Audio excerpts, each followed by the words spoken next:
সঙ্গীতের শিক্ষক নিয়োগের ফাইসলা হয়েছিল না, প্রজ্ঞাপন তো জারি হয়ে গেছে। ওই প্রজ্ঞাপন পরে বাতিল হয়েছে, বলেন আলহামদুলিল্লাহ। এই প্রজ্ঞাপনটা যে প্রথমে যে প্রজ্ঞাপন এসেছিল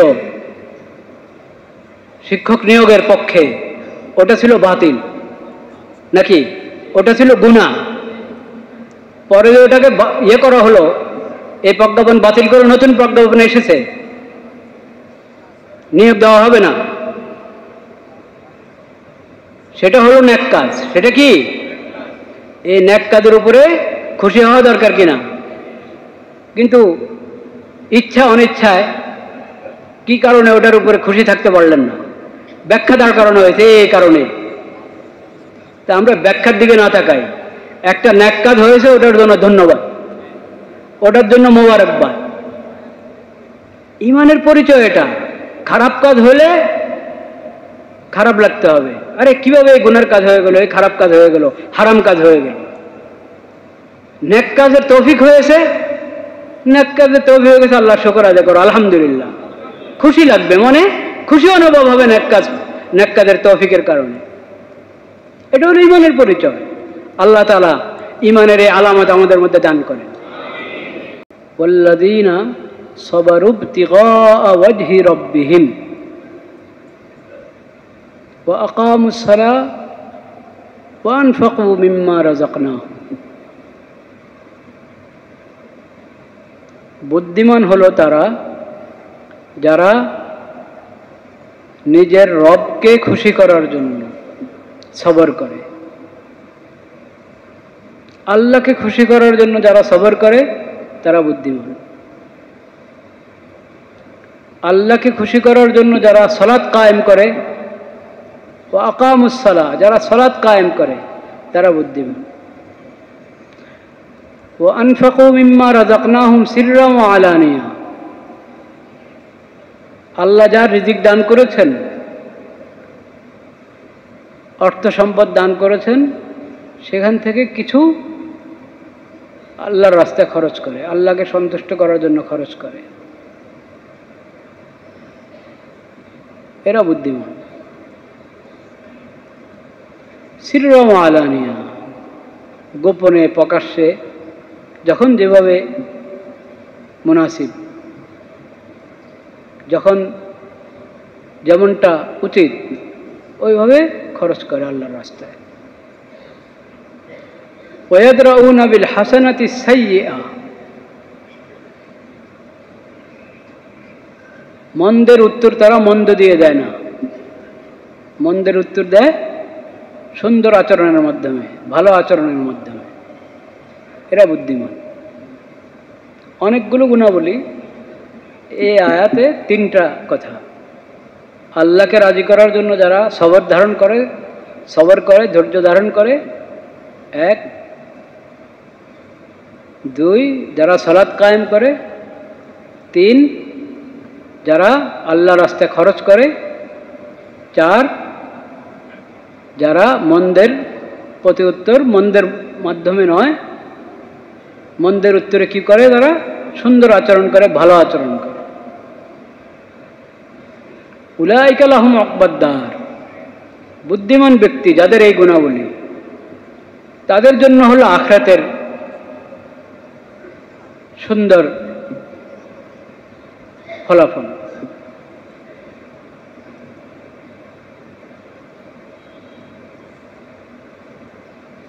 সেটা কি?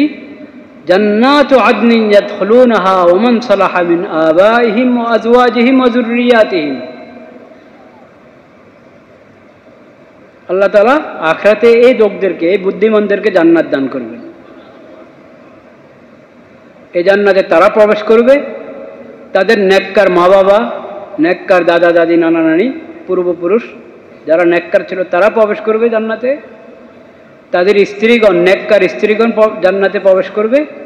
তাদের নেককার সন্তানগণ কিয়ামত পর্যন্ত তার বংশধরের যত নেককার সন্তান তার বংশে এসেছে সবাই জান্নাতে প্রবেশ করবে। ওয়াল মালাইকাতু ইয়াদখুলুনা আলাইহিম মিন কুল্লি বাব, জান্নাতে, জান্নাতের প্রতিটি দরজা দিয়ে ফেরেশতারা এসে এসে তাদেরকে সালাম বলবে, আসসালামু আলাইকুম, সালামুন আলাইকুম বিমা সবরতুম ফানি'মা উকবাদ-দার। দুনিয়াতে তোমরা সবর করেছো, সেই সবরের পুরস্কার হিসেবে আল্লাহ তাআলা তোমাদেরকে এই শান্তির জান্নাত দিয়েছেন। তোমাদের প্রতি সালাম, সালামুন আলাইকুম বিমা সবরতুম ফানি'মা উকবাদ-দার। কত সুন্দর পুরস্কার! আখিরাতের এই ফল, দুনিয়ার সবরের যে ফলাফল আল্লাহ দান করছেন, কত সুন্দর!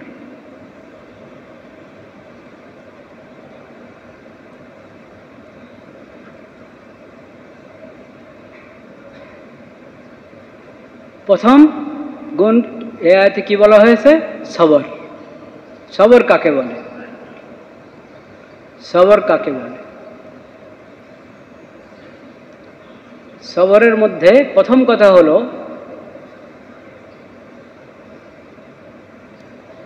আল্লাহ তাআলা আমাদের উপর যা ফরজ করেছেন মজবুতির সাথে ফরজটা আদায় করা, এটা হলো সবরের প্রথম কথা। ফরজ আদায় করার ক্ষেত্রে দৃঢ়তার পরিচয় দেওয়া। একদিন আদায় করলাম, একদিন করলাম না, কখনো করলাম কখনো করলাম না, একদিন করলাম আরেকদিন ছাড়লাম, এমন নয়। মজবুত থাকতে হবে। আল্লাহ যা ফরজ করেছেন, আল্লাহর ফরজ আদায়ের ক্ষেত্রে কি থাকা? মজবুত থাকা। এটা হলো সবরের প্রথম কথা। ধৈর্য, আমরা তো ধৈর্য মনে করি যে মুসিবত আসলে তখন ধৈর্য ধারণ করা, এটার নামে সবর। এটাও সবর, কিন্তু সবর শুধু এটা না। আল্লাহর ইবাদত এবং আল্লাহর আনুগত্যের মধ্যে মজবুত থাকা, দৃঢ় থাকা, এটা হলো সবর। আল্লাহ যা হারাম করেছেন ওই হারাম থেকে বেঁচে থাকা, আল্লাহর নাফরমানি থেকে বেঁচে থাকার ক্ষেত্রে মজবুত থাকা, এটা সবর।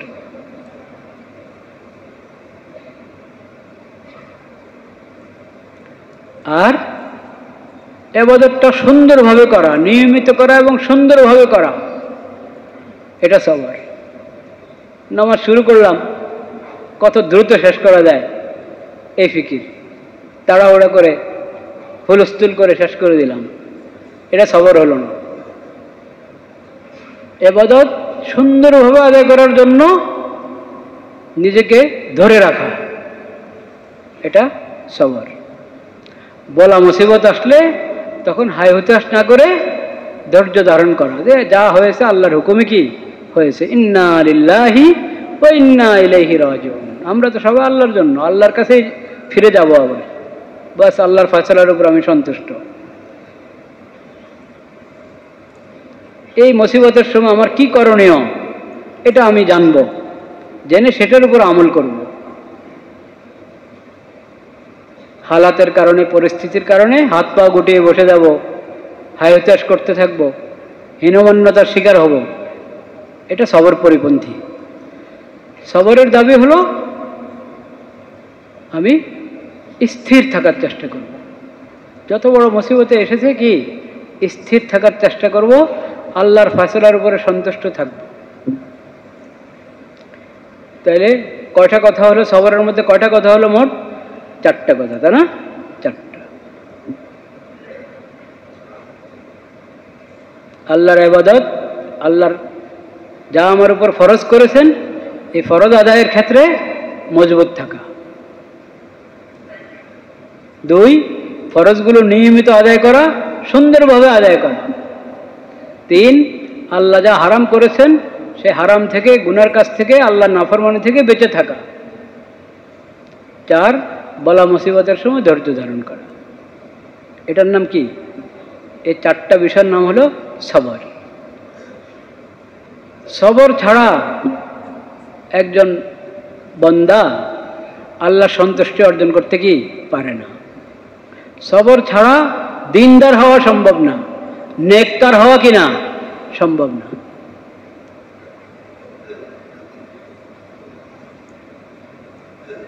শয়তান তো মানুষের পিছনে লেগে আছে, জিন শয়তানও লেগে আছে, আর মানব আকৃতির শয়তানও কি লেগে আছে। পরিবেশ পরিস্থিতি, চারদিকের পরিবেশ যদি ইমানের পরিবেশ না হয়, দিন ইমানের পরিবেশ না হলে পরিবেশটাও দিনের ক্ষেত্রে বাধা হয়ে দাঁড়ায়।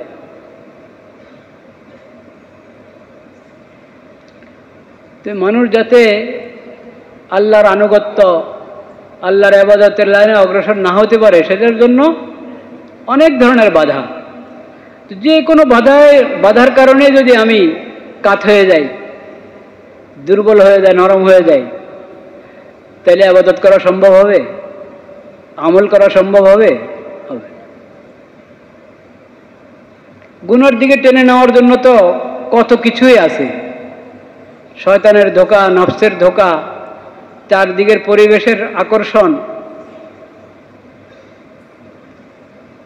গুনার দিকে টেনে নেওয়ার জন্য গুনার একটা স্বাদ, গুনার একটা কি স্বাদ, গুনার প্রতি আকর্ষণ। এটা বড় ব্যাধি। আল্লাহর কাছে দোয়া করতে হয় যে হে আল্লাহ, আপনি ইমানের প্রতি, নেক আমলের প্রতি আমার আকর্ষণ সৃষ্টি করে দেন আমার অন্তরে, গুনার প্রতি আমার অন্তরে ঘৃণা সৃষ্টি করে দেন, গুনার প্রতি যাতে আমার অন্তরে কোনো আকর্ষণ না থাকে। এটা দোয়া, হাদিসের দোয়া। আল্লাহুম্মা হাব্বিব ইলাইনাল ঈমান ওয়া যায়্যিনহু ফী কুলুবিনা ওয়া কাররিহ ইলাইনাল কুফরা ওয়াল ফুসুকা ওয়াল ইসয়ান ওয়াজআলনা মিনার রাশিদিন।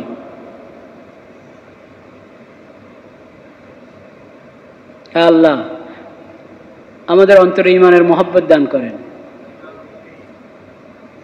ঈমানকে আমাদের কাছে ভালো লাগিয়ে দেন, অন্তরে ঈমানের প্রতি আমাদের অন্তরে ঈমানের প্রতি আকর্ষণ সৃষ্টি করে দেন। ওয়া কাররিহ ইলাইনাল কুফরা ওয়াল ফুসুকা ওয়াল ইসয়ান, কুফর, শিরিক, পাপাচার, ফাসিকি, এসব কিছুর প্রতি আমাদের অন্তরে ঘৃণা সৃষ্টি করে দেন। আমাদের অন্তরে যাতে এগুলোর প্রতি কোনো ধরনের কোনো আকর্ষণ না থাকে।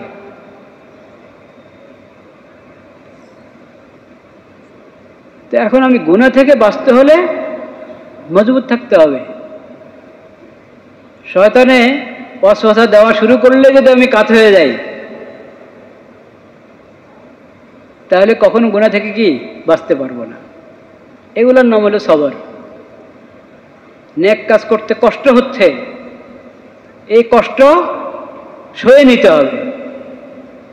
এই কষ্ট কি সয়ে নিতে হবে, বরদাস্ত করতে হবে এই কষ্ট হলো আমি নেক কাজ ছাড়ব না। গুনার প্রতি আকর্ষণের কারণে গুনাহ থেকে বাঁচা কঠিন, গুনাহ থেকে বাঁচা অনেক কষ্ট। মন চাইছে একটু এই কাজটা না করলে কেমন লাগে, মনকে মানানোই যায় না, এই মনকে মানাইতে হবে, এই কষ্ট মেনে নিতে হবে। যতই কষ্ট হোক আমি গুনাহ করব না।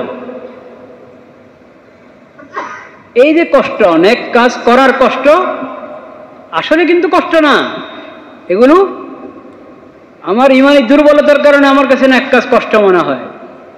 ইমানি দুর্বলতার কারণে গুনার কাজ ভালো মনে হয়, সহজ মনে হয়। নাউজুবিল্লাহ। গুনার কাছ থেকে বেঁচে থাকা, দূরে থাকা, এটা যে কঠিন মনে হয়, কষ্ট মনে হয়, ইমানি দুর্বলতার কারণে। ইমান মজবুত হলে কোনো বিষয় না, ইমান মজবুত হলে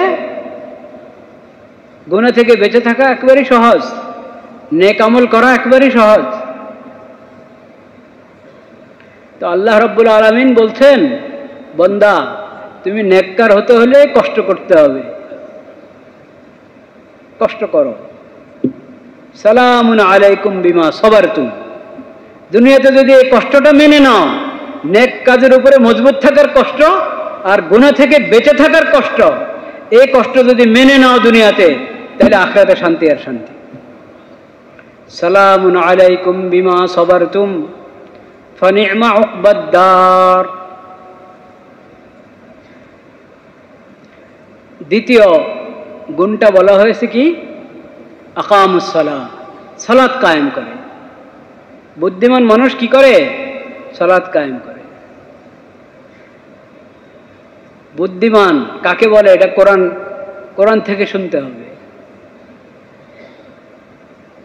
বুদ্ধিমান কাকে বলে? কোরআন থেকে শুনতে হবে, হাদিস থেকে জানতে হবে, নবীজির সিরাত থেকে জানতে হবে।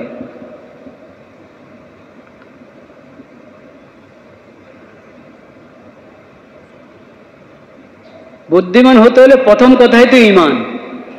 প্রথম কথাই কি? ঈমান। মুমিনের পরিচয় কি? মুমিনের পরিচয় তো কোরআনে বলা হয়েছে শুরু থেকে শেষ পর্যন্ত। মুমিনের পরিচয়, মুমিনের পরিচয় তো বলেছেন নবী করিম সাল্লাল্লাহু আলাইহি সাল্লাম হাদিস শরীফে, ইযা সাররাতকা হাসানাতুক ওয়া সাআতকা সাইয়্যাতুক ফাআনতা মুমিন। নেক আমল করে যদি ভালো লাগে, একটা নেক আমলের তৌফিক হয়েছে, নেক আমল করতে পেরেছে, মনটা ভালো লাগে। গুনাহ হয়ে গেছে, মন খারাপ লাগে, হা কিভাবে এই পাপটা হয়ে গেল, এই পাপটা কিভাবে আমি করে ফেললাম, খারাপ লাগে। নেক আমল হলে ভালো লাগে, গুনাহ হয়ে গেলে কি লাগে? খারাপ লাগে। এটা ঈমানের পরিচয়। বলেন সুবহানাল্লাহ। আর যদি উল্টো হয়, নেক আমল হয়েছে, এখন খারাপ লাগে, আরে আমলটা কেমনে হয়ে গেল, এটার ব্যাখ্যা দাঁড় করানো শুরু হয়। হ্যাঁ,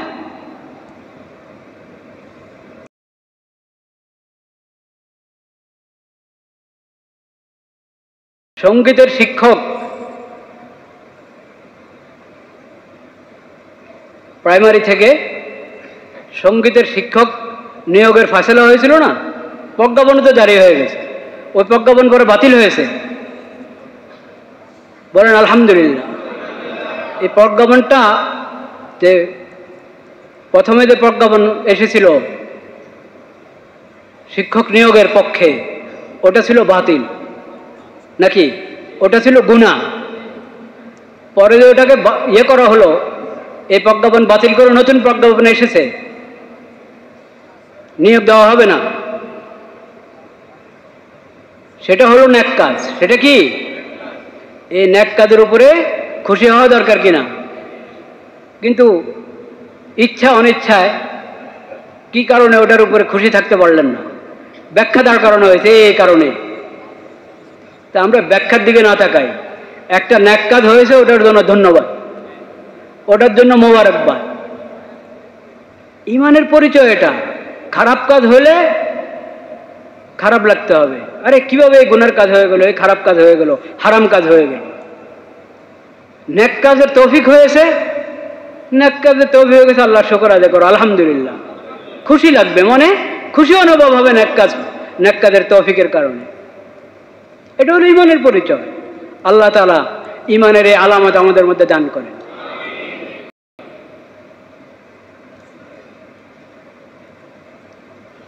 তো বুদ্ধিমান কারা? যার মধ্যে ঈমান আছে। বুদ্ধিমান কে? যার মধ্যে আখিরাতের ফিকির আছে। বুদ্ধিমান কে? যে নিজের খালেক এবং মালিককে চিনে, সে বুদ্ধিমান। আমার খালেক, আমার মালিক, আমার রব, তিনি একমাত্র মাবুদ, তার ইবাদত করা আমার উপরে কি ফরজ। সবচেয়ে বড় ইবাদত নামাজ। সবচেয়ে বড় ইবাদত কি? ওয়া আকামুস সালাহ। এটা বুদ্ধিমানের পরিচয় আল্লাহ কোরআনে দিয়েছেন। ওয়া আকামুস সালাহ, তারা সালাত কায়েম করে। সালাত কায়েম করে। সালাত কায়েম করার অর্থ কি? আজকে এই কথাই বলে শেষ করছি। আল্লাহ হায়াতে রাখলে বাকি কথা পরে আলোচনা হবে ইনশাআল্লাহ। সালাত কায়েম করা মানে কি? এটা তো কোরআন কারীমের দ্বিতীয় সূরা, সূরাতুল বাকারার শুরুতেই আল্লাহ তাআলা মুমিনের পরিচয় দিয়েছেন কি? ওয়া ইউকিমুনাস সালাতা, যারা সালাত কায়েম করে। যারা কি? মুত্তাকির পরিচয় দিয়েছেন আল্লাহ তাআলা, যারা সালাত কায়েম করে। এই সালাত কায়েম করা মানে কি? সালাত কায়েম করা হলো সালাত যথাযথ আদায় করা। সালাত কি? যথাযথ আদায় করা। যথাযথ আদায় কিভাবে হবে? আল্লাহ যত ওয়াক্ত নামাজ ফরজ করেছেন তত ওয়াক্ত নামাজ আদায় করব। নামাজ কয় ওয়াক্ত ফরজ? 5 ওয়াক্ত। 5 ওয়াক্ত ফরজ আদায় করব। পুরুষরা মসজিদে জামাতের সাথে আদায় করবে এবং নামাজে যতগুলো ফরজ, ওয়াজিব, সুন্নত, মুস্তাহাব আছে কিনা, হ্যাঁ, নামাজের কতটা শর্ত, কতটা রোকন, ঠিক যেই তরিকায় নবী করিম সাল্লাল্লাহু আলাইহি ওয়াসাল্লাম নামাজ শিখিয়েছেন ওই তরিকায় নামাজ আদায় করা, এটা হলো ইকামতুস সালাহ, সালাত কায়েম করা। কোনো আমলকে যথাযথভাবে করা, নিখুঁতভাবে করা, নিয়মতান্ত্রিকভাবে করা, এটাকে বলে কায়েম করা। কায়েম আরবি ভাষা, তো আরবি ভাষা থেকেই তো বুঝতে হবে কি শব্দের কি অর্থ।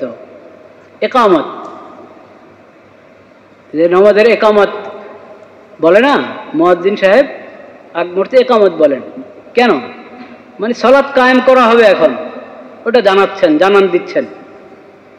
কি পদ্ধতি, এভাবে তো বললে হয়, ভাই নামাজ শুরু হচ্ছে দাঁড়ান, না, শরীয়ত এভাবে শিখায় নাই। শরীয়ত শিখিয়েছে বাস আল্লাহু আকবার থেকে নিয়ে লা ইলাহা ইল্লাল্লাহ পর্যন্ত আযানের ওই কালিমাগুলো একামতের মধ্যে কদ কামাতি সালাহ অতিরিক্ত আছে, ওভাবে বলো। এই একামতের মাধ্যমে মানুষ বুঝবে যে এখনই সালাত শুরু হচ্ছে, নামাজ শুরু হচ্ছে। তো এটার নামে হলো ইকামতুস সালাহ। কেন? শব্দটার মধ্যে আমাদেরকে বলে দেওয়া হচ্ছে যে আমলটা তুমি যথাযথ করো, জ্যানত্যান করো না, করলে করলাম, কোনো রকম জান ছাড়াইলাম, এরকম না।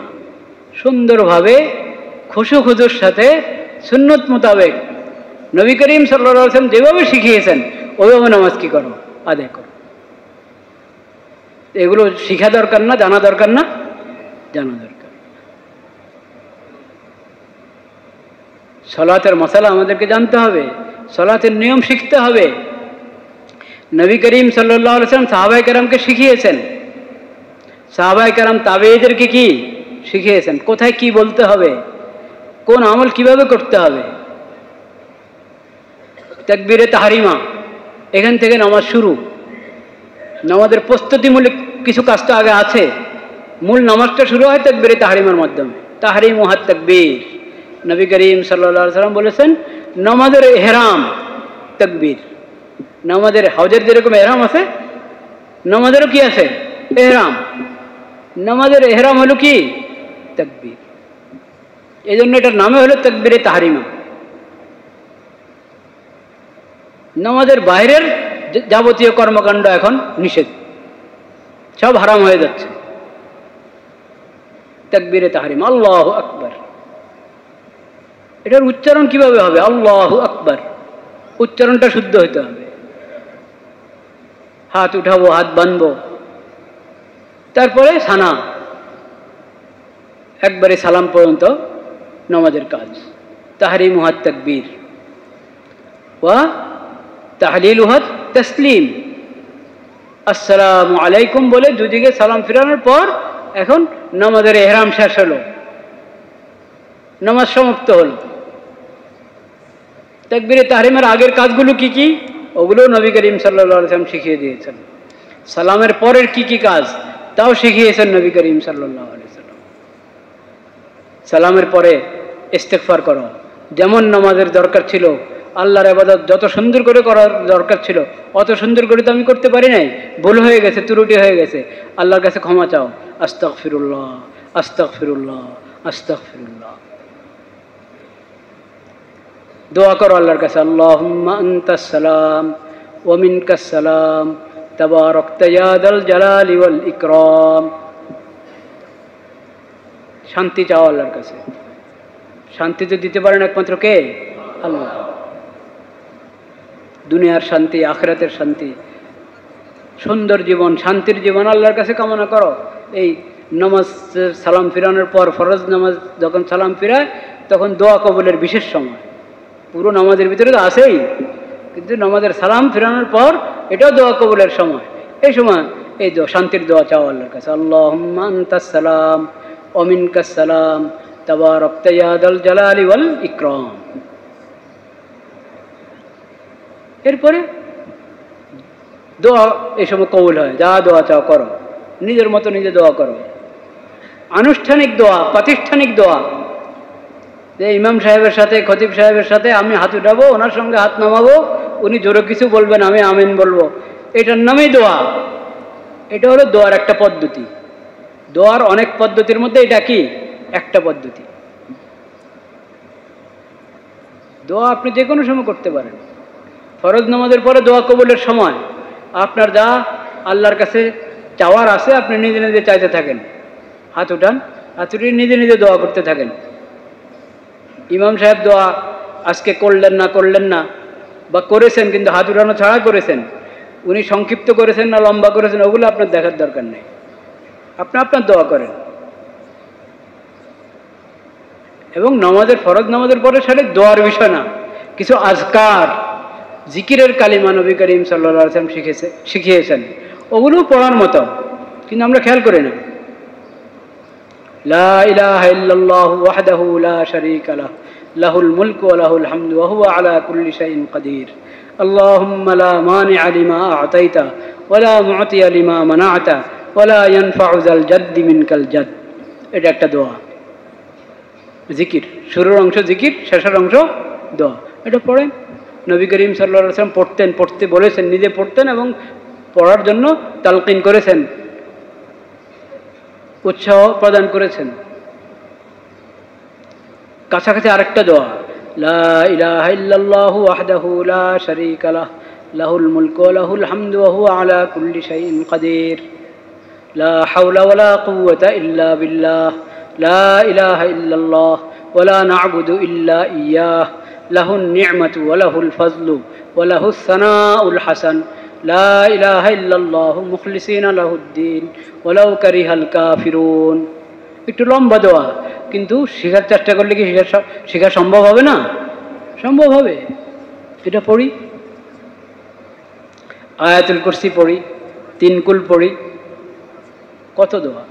আর ওটা তো আছেই, 33 বার সুবহানাল্লাহ, 33 বার আলহামদুলিল্লাহ, 34 বার আল্লাহু আকবার, প্রতি ফরজ নামাজের পরে।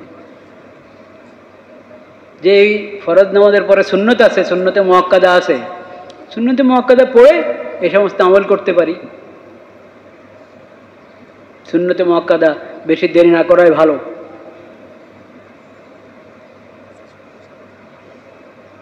আগে করলেও কোনো সমস্যা নেই, সুন্নতের আগেও যদি আমি আমলগুলো করে ফেলি তাতেও কোনো আপত্তি নেই।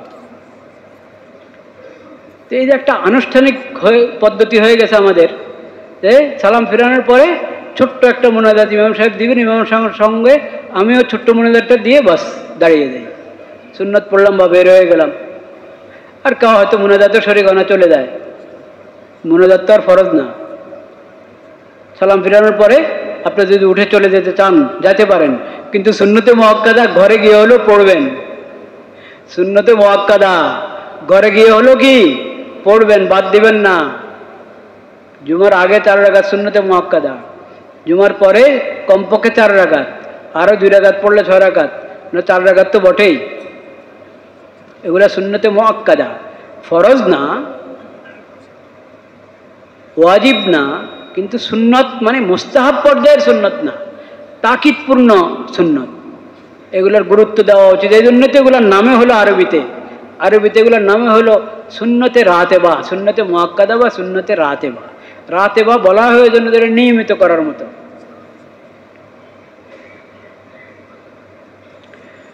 তো নামাজের পরে সালাম ফেরানোর পরে যেই দোয়া এবং জিকিরের কালিমাগুলো আছে এগুলো শেখার চেষ্টা করব, পড়ার কি চেষ্টা করব।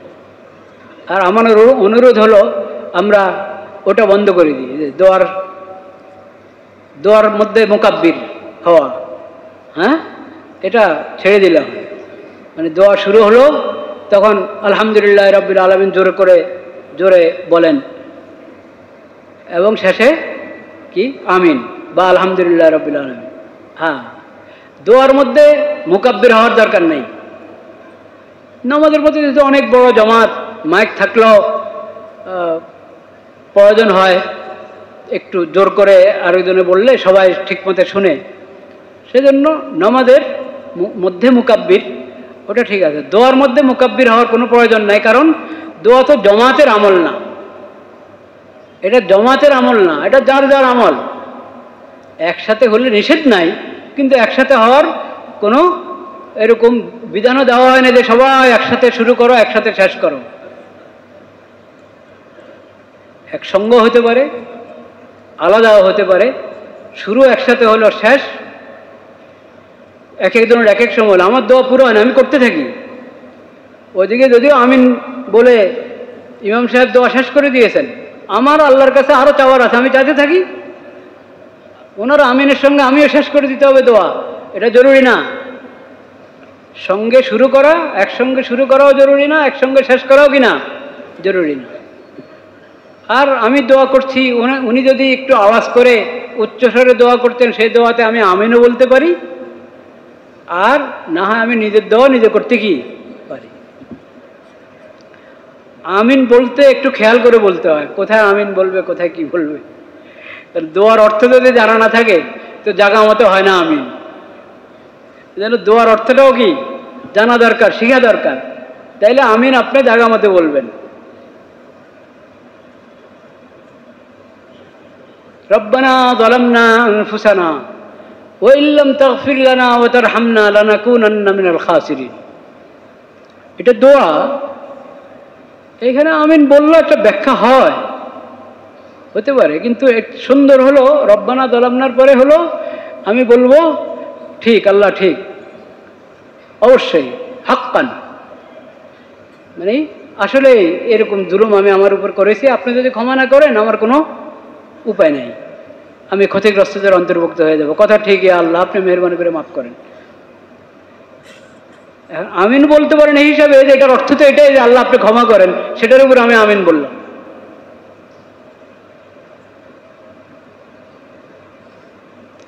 তা আমিন দোয়া যেটা আল্লাহর কাছে চাওয়া হয়, ওই কথার উপর আমিন মানে আল্লাহ আপনি কবুল করেন। যিনি জোরে দোয়া করছেন উনি যা আপনার কাছে চাইলেন আমিও তা চাই, আপনি দোয়া ওনার জন্য, আমার জন্য, সকল মুসলমানের জন্য কি করেন, কবুল করেন। এটা হলো আমিনের অর্থ। তাহলে আজকের আলোচনা থেকে এতটুকু তো আমরা বুঝলাম যে সবসময় জুমার নামাজের 2 রাকাত নামাজের পরে খতিব সাহেব হাত উঠে মুনাজাত দিবেন, জোরে আওয়াজ করে মুনাজাত দিবেন, আর আমরা সবার সঙ্গে দোয়া করতে থাকবো। এই পদ্ধতি কি জরুরি? এই পদ্ধতি কি না জরুরি না। হঠাৎ কোনো সময় দেখবেন আমি সালাম ফিরানোর পরে নিজের দোয়া নিজে পড়তেছি, নিজের দোয়া নিজে করতেছি, নিজের জিকির নিজে করতেছি, হাত উঠালাম না। কোনো আপত্তি থাকবে আপনাদের? কোনো সময় দেখবেন আমি এক পাশে সুন্নত পড়া শুরু করে দিয়েছি, সুন্নত পড়া শুরু করে দিয়েছি, আজকে দোয়া আমি পরে করব, এখন সুন্নত পড়তেছি আমি, কোনো আপত্তি থাকবে? এটা জানতে হয়, বুঝতে হয়। শরীয়ত যেটাকে সুন্নতে মুআক্কাদা বানায় নাই, ওটাকে আমি সুন্নতে মুআক্কাদা মনে করতে পারি না। ওটা সুন্নতে মুআক্কাদা না। যেটা মুস্তাহাব ওটা মুস্তাহাব, যেটা মুবাহ ওটা মুবাহ। শরীয়ত যেটাকে যে স্তরে রেখেছে সেই স্তরে রাখতে হবে। আর ইমাম সাহেব আজকে দোয়া করলেন না, দোয়া করলেন না মানে একবারেই সবাইকে নিয়ে একসাথে মোনাজাত করলেন না, তো এর মানে কি আমি নিজের দোয়া নিজে করব না? করব, আমি করি, সুন্নতের পরে করি, সুন্নতের আগে করি, আমার দোয়া আমি করব। আমার জিকির যে কালিমাগুলো হাদিস শরীফে শেখানো হয়েছে ওগুলো আমি আদায় করব। কে আদায় করলো কে করলো না, কে আগে করতেছে কে পরে করতেছে, কে সংক্ষিপ্তভাবে করতেছে, ওগুলো তো আমার দেখার দরকার নেই। কারণ এটা তো ফরজ নামাজের জমাত না। ফরজ নামাজের জমাত তাকবীরে তাহরিমা ইমাম সাহেবের সঙ্গে শুরু হবে, সালামের মাধ্যমে ইমাম সাহেবের সঙ্গে কি হবে, শেষ হবে। দোয়া বিশেষ করে ফরজ নামাজের পরে যে দোয়া, ওটা কি ওরকম যৌথ আমল, জমাতের আমল না।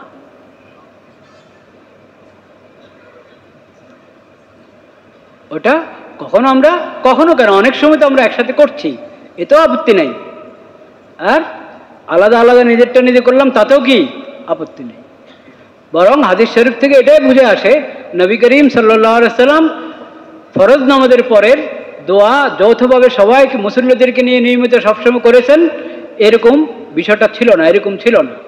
ওটাও আছে, ওটাও প্রমাণিত বিভিন্ন হাদিস থেকে, কিন্তু আমরা যেরকম মনে করি যে 5 ওয়াক্ত দৈনিক একবারে 5 নামাজের পরেই ছোট্ট একটা মুনাজাত ইমাম সাহেবের সাথে না দিলে মনে হয় যেন নামাজটাই অসম্পূর্ণ থেকে গেল, এই ধারণা কি না? ঠিক না। নামাজ তো সালামে পুরো হয়ে যায়। ও তাহরিমুহাত তাসলিম, সালাম হয়ে গেল, নামাজ শেষ। নামাজ কি হয়ে গেল? পুরো হয়ে গেল। বাকি আমল যার যার। বাকি আমল কি কখনো একসাথে করলেও আপত্তি নেই। আল্লাহ তাআলা আমাদেরকে বোঝার তৌফিক নসিব করেন। ওয়া আখিরু দাওয়ানা আলহামদুলিল্লাহি রাব্বিল আলামিন।